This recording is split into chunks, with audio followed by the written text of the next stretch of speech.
Wells Fargo presents one of the surest ways to grow your money. A Wells Fargo CD account, where you can earn a 5.00% annual percentage yield on an 11-month term with a minimum opening deposit of $5,000. Visit a Wells Fargo branch or wellsfargo.com/CD rates to open a CD account and start growing your savings with us. Wells Fargo Bank, N.A., member FDIC. Hello, saver.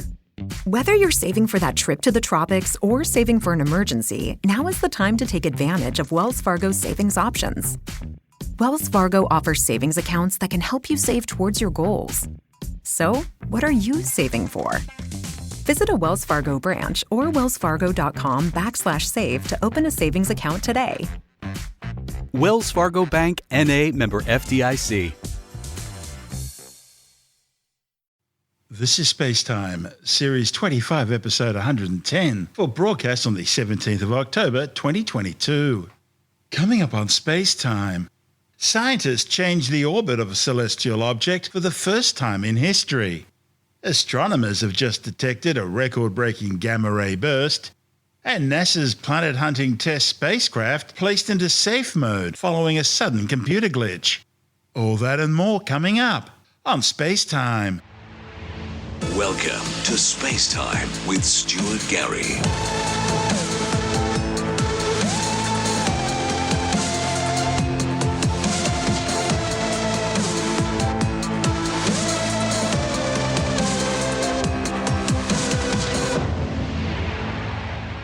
Scientists have altered the orbit of a celestial object for the first time in history.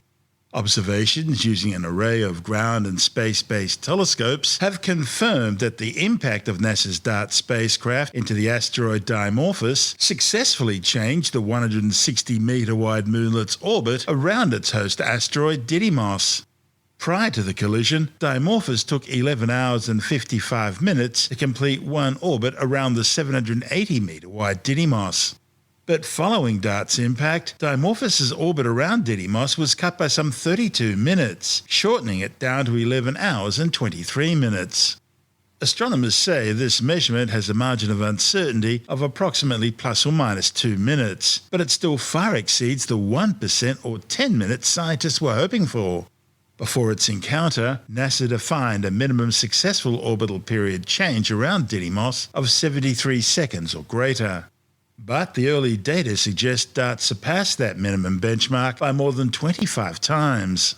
This marks humanity's first time purposely changing the motion of a celestial body, and the first full-scale demonstration of asteroid deflection technology.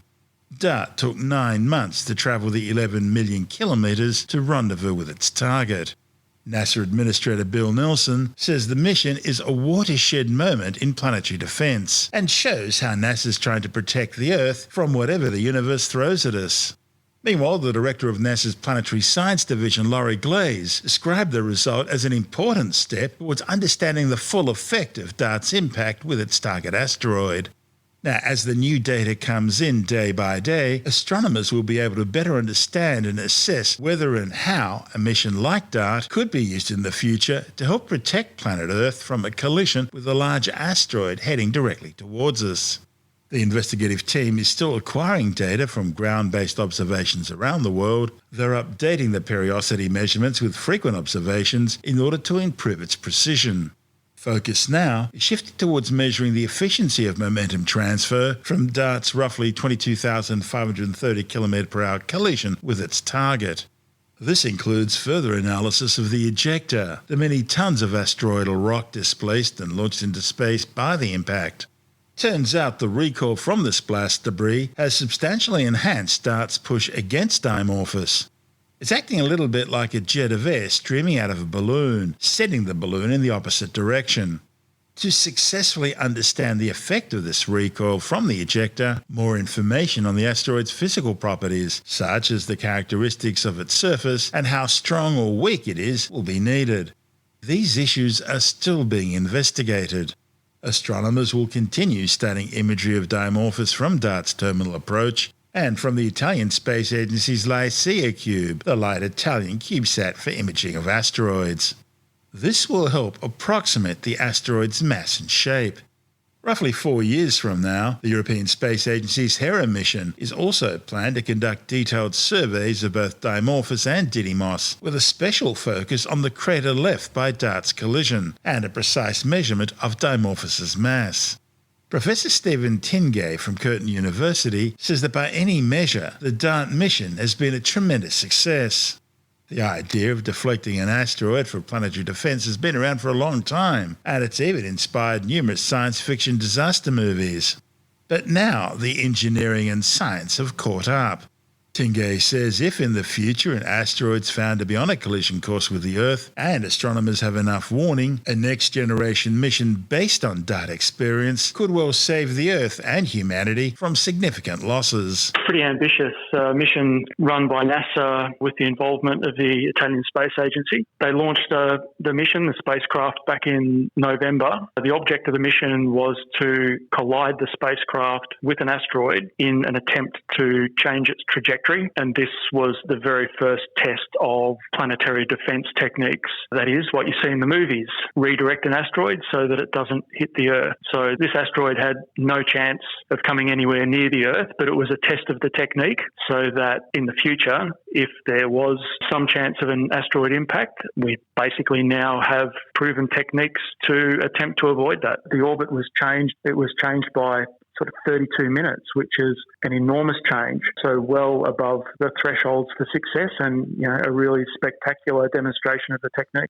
There was a lot of uncertainty as to what the result of the impact would be because it depends on all of those uncertain factors. So, exactly where the spacecraft hits, how hard it hits, and really uncertain the composition of the asteroid itself and how the asteroid would react to the impact. So that the test that's been undertaken is going to provide an enormous amount of information on those characteristics, which is really going to help provide detailed planning and detailed scenarios for if we ever had to do this for real. The ejector plume's a lot larger than a lot of people were expecting. That must be telling us something about the internal structure of Dimorphos. Obviously, much more of a dust pile or a rock pile asteroid than a solid rock. What really surprised me about the immediate aftermath of the collision was just how spectacular the debris plume, the cloud of material that was ejected from the collision was. I'm not sure what I was exactly expecting, but I was amazed that even small telescopes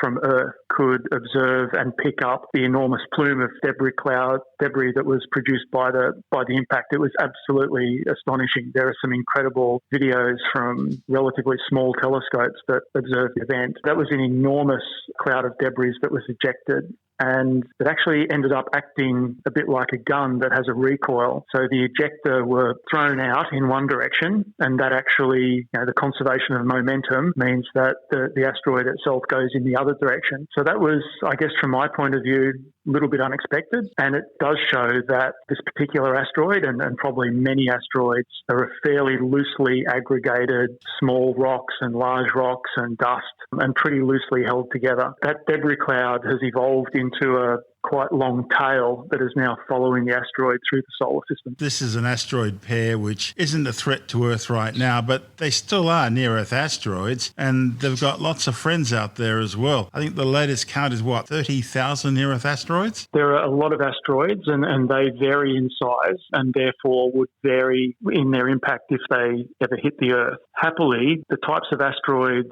that would really challenge the existence of civilization if they hit Earth, they're sort of in the 1,000 metre plus diameter range. And there's something less than 1,000 of those sized objects, and happily we know about 95% of them in a lot of detail already. There's 5% probably that we have not yet identified or catalogued, and maybe it's those that pose the biggest risk. At the smaller end of the size scale, there's a huge number of objects that could impact the Earth in the tens of metres category, not life-threatening for Earth, but would cause a bit of a mess if they occurred over a populated area. We probably only have catalogued about 30% of those types of objects, roughly speaking. So there are a lot of risks out there, but most of them are relatively minor risks. Happily, we understand pretty well the really big objects in the asteroid class. Nevertheless, every month I do a report somewhere, either on radio or in the show, about an asteroid that astronomers have have just noticed after it swept past? Obviously, a lot of these are ones coming from the direction of the sun. The type of impact that could really threaten civilization come around with a spacing of hundreds of thousands of years. So there's no immediate threat. And what astronomers call a close call, the normal person in the street probably wouldn't call a close call. If something comes closer than the moon, we tend to get a little bit excited. It's still a long way away. And generally speaking, these are relatively small objects. So no, it's not something that keeps me awake at night. Maybe I sleep 1% better these days knowing that a mission like that was successful. Do we need a proper space watch type of operation for the southern hemisphere? There's a very good one in the northern hemisphere, but nothing south of the equator. Well, there have been some fairly substantial programs in the past that have operated from the southern hemisphere, and there is still some activity, but obviously there's a bigger concentration of land mass and resources in the northern hemisphere. So I would say yes, we probably do need more of that planetary defence surveillance from the south. I think we could do more of it all over the planet, actually. And it's not like these facilities are really all that massively expensive. Even with a relatively small telescope, some pretty effective surveillance can be done. So a worldwide network of small but capable facilities could go a long way. That's Professor Stephen Tingay from Curtin University. And this is SpaceTime. Still to come, astronomers have just detected a massive record-breaking gamma-ray burst. And NASA's planet-hunting TESS spacecraft has been placed into safe mode following a sudden computer glitch. All that and more still to come on SpaceTime.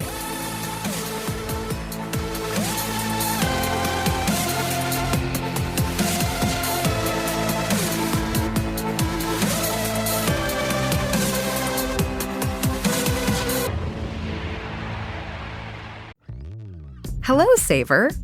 Whether you're saving for that trip to the tropics or saving for an emergency, now is the time to take advantage of Wells Fargo's savings options. Wells Fargo offers savings accounts that can help you save towards your goals. So, what are you saving for? Visit a Wells Fargo branch or wellsfargo.com/save to open a savings account today. Wells Fargo Bank, N.A., member FDIC. Astronomers have just detected a record-breaking gamma-ray burst. The event, which reached Earth on October the 9th, has been catalogued as GRB 221009A. It was initially detected in X-rays picked up by NASA's Swift Gamma-Ray Space Telescope. Then other telescopes began focusing in on the source of the blast. It was so powerful that astronomers originally thought it must have occurred fairly nearby. However, follow-up observations showed that it actually originated in a dusty galaxy more than 2.4 billion light-years away. The burst was so bright, it's now believed to have been the most energetic gamma-ray burst ever detected, with up to 18 tera-electron volts.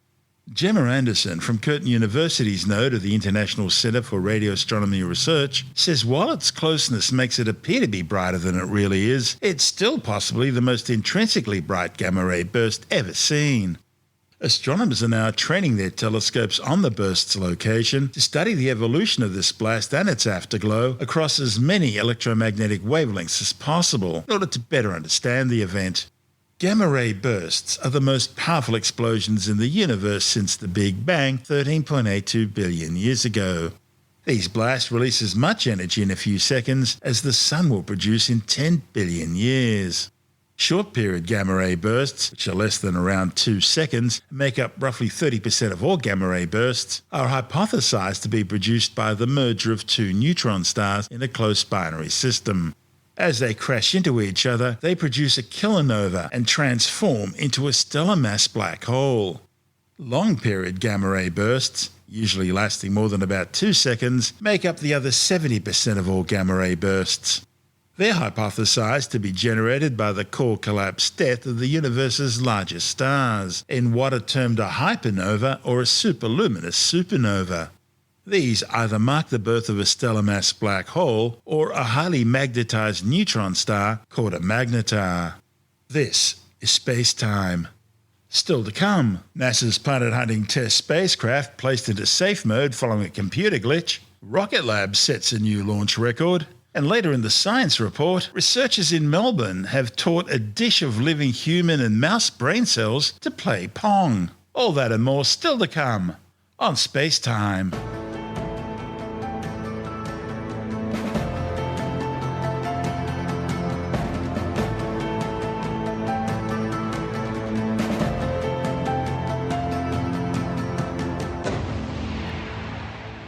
NASA's planet-hunting TESS spacecraft has been placed into safe mode following a sudden computer glitch.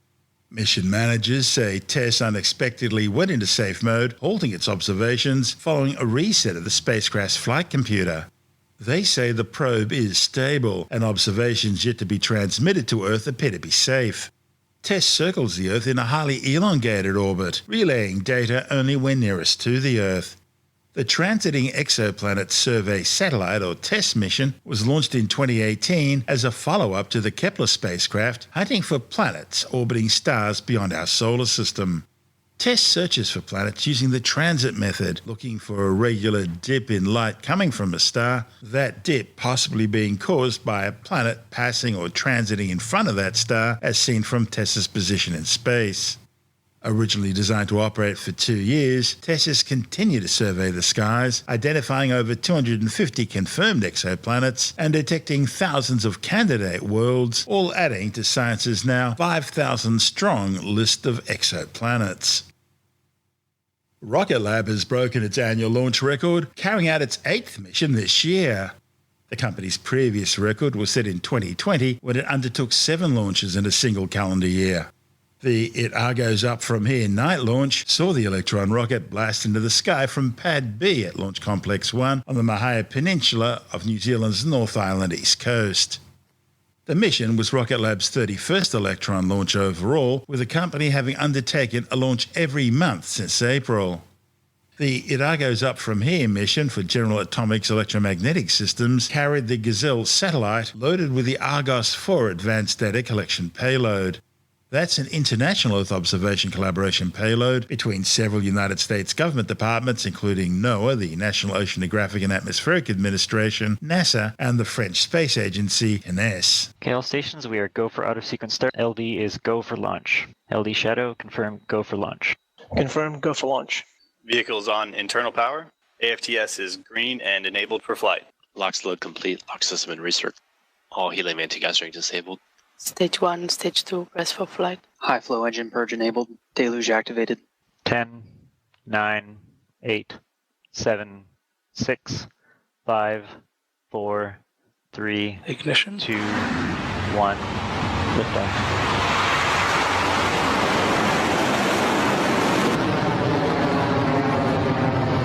Stage 1 proportional, nominal.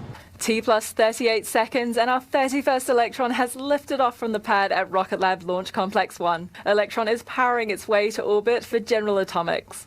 The next milestone after liftoff is max Q, or maximum aerodynamic pressure. This is the moment during launch when the forces on Electron are at their peak, causing the most amount of stress on the rocket. Clear at max Q. HV battery discharge nominal. That's confirmation from Mission Control. Electron has successfully throttled down, passed through max Q, and ramped back up ahead of stage separation. We're currently traveling at over 2,000 kilometers per hour and at an altitude of over 20 kilometers. The next 3 milestones happen in relatively quick succession, within seconds of each other. First things first is MECO, or main engine cutoff. The 9 Rutherford engines will throttle down and then shut down completely before step 2 of this sequence. Separation of the first and second stages is next. The first stage drop away from the stage 2 body. And lastly, to continue our journey to orbital insertion, we'll see ignition of the single Rutherford engine on Electron's second stage, continuing the journey to deliver the Gazelle spacecraft to its destination. MECO confirm.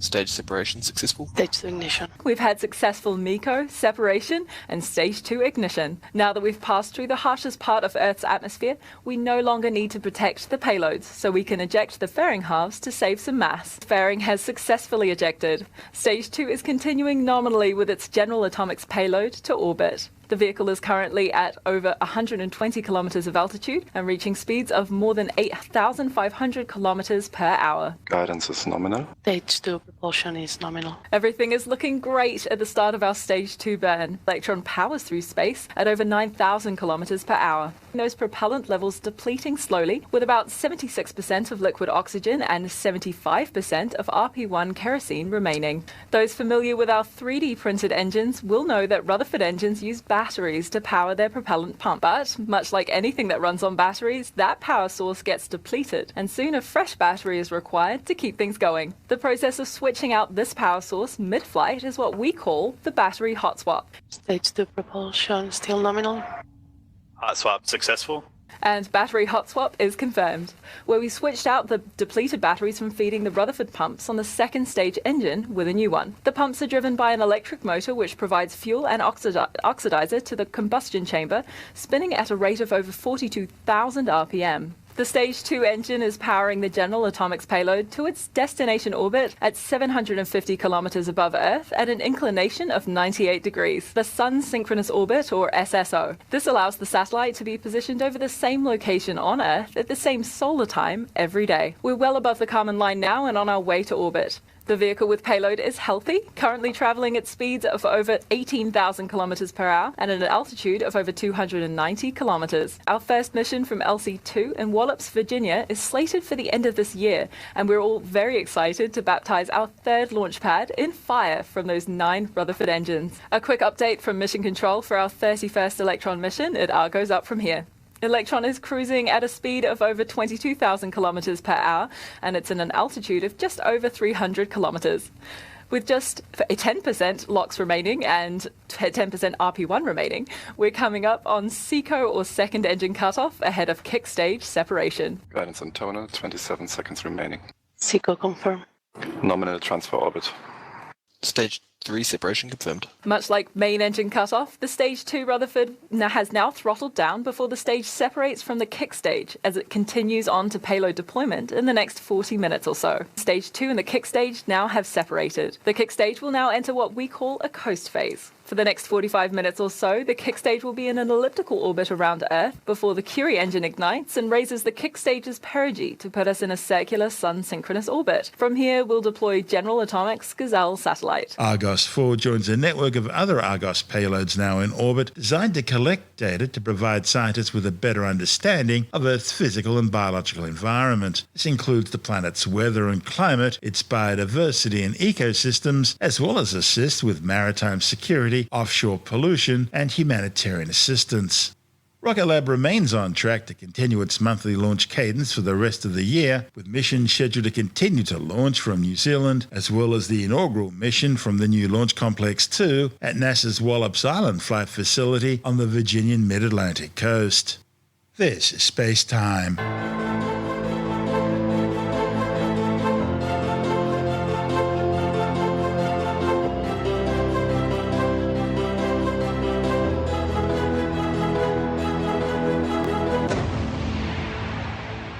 And time now to take a brief look at some of the other stories making news in science this week with a science report. Scientists in Melbourne have taught a dish of living human and mouse brain cells to play pong.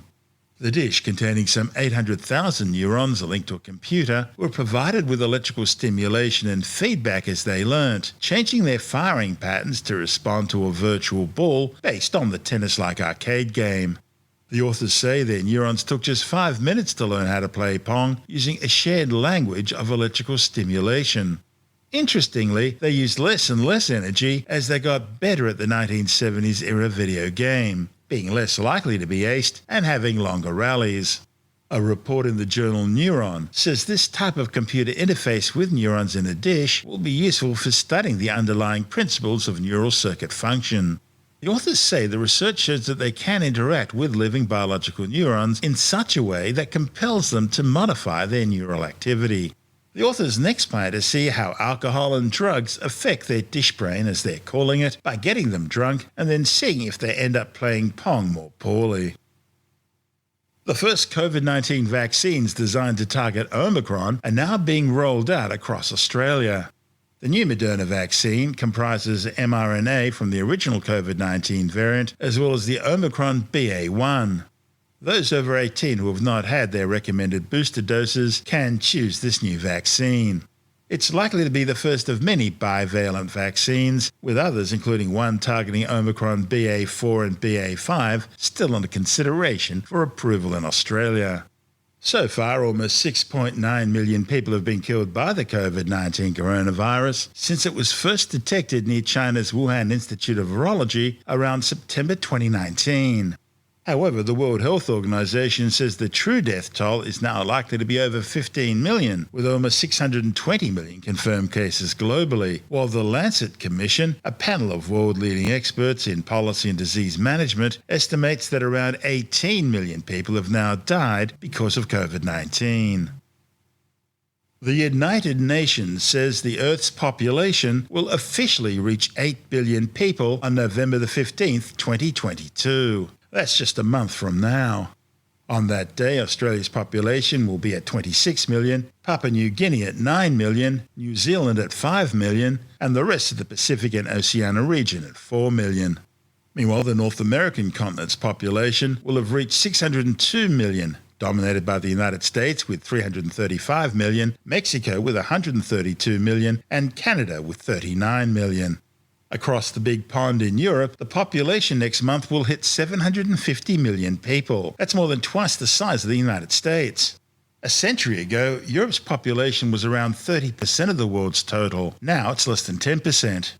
Russia is by far the largest country, with 146 million, followed by Germany with 84 million, the UK with 69 million, France with 66, Italy with 60 million, and Spain with 47 million. But by far the most populated region on the planet will be Asia, which this time next month will house some 4.7 billion people, dominated by the Goliaths of China with 1.45 billion and India with 1.41 billion people. But by next year that'll change, with India surpassing China to become the world's most populous nation. The two Asian supergiants are followed by Indonesia with 280 million, Pakistan 231 million, Bangladesh 168 million, and Japan on 126 million people, though Japan's population is shrinking. Across the Indian Ocean, Africa remains the second most populous continent with 1.4 billion people. And Nigeria has the largest population of any country there, with 218 million inhabitants. It also has the continent's largest economy, and based on current growth rates, Nigeria's largest city, Lagos, could even emerge as the world's top megacity by the end of the decade. Africa's other most populous nations are Ethiopia on 118 million, Egypt on 107 million, the Democratic Republic of Congo with 96 million, Tanzania with 64 million, and South Africa on 61 million people. Africa also has by far the lowest median age of any of the continents. Meanwhile, South America has a total population of 439 million, which is dominated by Brazil, which makes up nearly half of that total, with 216 million people. That's followed by Colombia with 52 million and Argentina with 46 million. The next global population milestone, 9 billion, is likely to be reached sometime in the 2030s. Last month's tragic passing of Her Majesty Queen Elizabeth II has of course reverberated around the world. Except it seems in the spirit world, where those who see the future completely miss that one. Now, one could well be forgiven for thinking that those so gifted may well have foretold of such a significant event being laid out before them there on the celestial plane. But Tim Minham from Australian Skeptic says most clairvoyants missed it, and the few that did predict her death got the year wrong, they got the day wrong, they got the month wrong, they just got it all wrong. Well, Stuart, as you know, we carried out a major study of psychic predictions looking at, I think it was 3,800 predictions made over the last 21 years by over 200 different psychics. These are all in Australia, across as many media formats as we could find, so pretty comprehensive. The Royals featured fairly reasonably amongst all the predictions, as they do, not quite as good as celebrities and politics and sports. But of the Royals, a lot of those were Kate and William and Harry and Meghan and all that sort of stuff. But there was a number on the Queen. I think it was about 26 who made predictions about the Queen. And I'm a bit surprised to say that 22 of them were wrong. 3 were expected results. The Queen will die eventually. And one was so vague you couldn't even sort of decide. But according to the seers, the psychics, the Queen was either going to die or abdicate. You'd be surprised in 2004, you might have missed that, 2010, 2012, 2013, 2014, 2018, 2019, 2020 and 2025. And no one said 2022. So, I mean, they're off. And so all those who made predictions were bad predictions. The death of Her Majesty has got to be a huge event in the psychic calendar in terms of tapping into the cosmic stream of information out there. I'm surprised no one noticed it. Yeah, we are surprised that no one actually predicted September 8th, 2022 as a death date, even though the poor Queen was sort of 96, I believe it was. So it's pretty much on the cards. That's a skeptic pun. But the fact that they didn't. I mean, obviously, a lot of them were saying, she was going to die in a certain year and she was going to abdicate and give way to Charles, etc. But they all got it wrong. And the only ones who really came close with said, the Queen's going to die soon. And that's sort of, soon is a bit sort of a vague term. But they didn't do well at all. And they're now making predictions about Charles, of course, about how well he's going to go. What's the future say about King Charles? Well, the future's a bit mixed, actually. Some are saying he's going to sort of pass on the crown to William within the next year, or perhaps 8 years, or one was saying that he'll be around for the next 70 years, which is sort of pretty hopeful for how old he's going to be. Another one was saying that he's going to be, Uri Geller, our favourite. Uri Geller reckons he's going to be the best king in the universe, which, considering Uri Geller's success rate, is a bit of a worrying for Charles, I'm sure. But they're all over the place. Some of them are saying he will abdicate and give part of his powers to William, which means they don't really understand what abdicate means. But the classic one is Mystic Veg, who throws asparagus into the air and casts the future based on that. A bit like, the I Ching, you cast sticks, etc., but she throws asparagus. I don't know why. Maybe she's in raw the pay of the... I think it's raw. It'd be a bit softer if they're cooked. Yeah. She's probably in the pay of big asparagus, but she's reckoning that he will go next year. So there's a range. Just before we finish up for now, psychic Deborah Davies, she spotted something interesting in a photo of the Queen taken just days before her passing. She did very much. This is quite amazing, actually. She was looking at photos taken of the Queen in her lounge room at Balmoral, or whatever it is, the reception room, where she had just met the new UK Prime Minister, Liz Truss. And then she was looking at some of the photos that were sort of released after the fact, and she saw these are still photos, notice, not videos. She saw in some of the photos the image of an angel. These are still photos, and you look at flames and they make a whole lot of different shapes at any time. But she saw the image of an angel, which worried her very much that something was going to happen to the Queen. And lo and behold, a day or so later, she died. I thought it was the Grim Reaper, not an angel who came for a visit. I think you found a hole in the theory. Well, maybe an angel was coming to collect us. That's right? it, yes. That's it, yes. That's Tim Mendham from Australian Skeptics.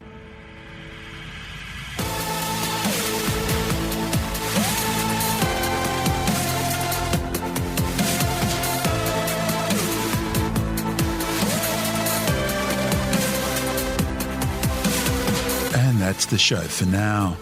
SpaceTime is available every Monday, Wednesday and Friday through Apple Podcasts, iTunes, Stitcher, Google Podcast, Pocket Casts, Spotify, Acast, Amazon Music, Bytes.com, SoundCloud, YouTube, your favourite podcast download provider, and from spacetimewithstuartgary.com. SpaceTime's also broadcast through the National Science Foundation on Science Zone Radio and on both iHeartRadio and TuneIn Radio. And you can help to support our show by visiting the SpaceTime store for a range of promotional merchandising goodies, or by becoming a SpaceTime patron, which gives you access to triple-episode commercial-free versions of the show, as well as lots of bonus audio content which doesn't go to air, access to our exclusive Facebook group, and other rewards. Just go to spacetimewithstuartgary.com for full details. And if you want more SpaceTime, please check out our blog, where you'll find all the stuff we couldn't fit in the show, as well as heaps of images, news stories, loads of videos, and things on the web I find interesting or amusing. Just go to spacetimewithstuartgary.tumblr.com. That's all one word, and that's Tumblr without the E. You can also follow us through @StuartGary on Twitter, @SpaceTimeWithStuartGary on Instagram, through our SpaceTime YouTube channel, and on Facebook, just go to facebook.com/SpaceTime with Stuart Gary. And SpaceTime is brought to you in collaboration with Australian Sky and Telescope magazine, your window on the universe. You've been listening to SpaceTime with Stuart Gary. This has been another quality podcast production from Bytes.com.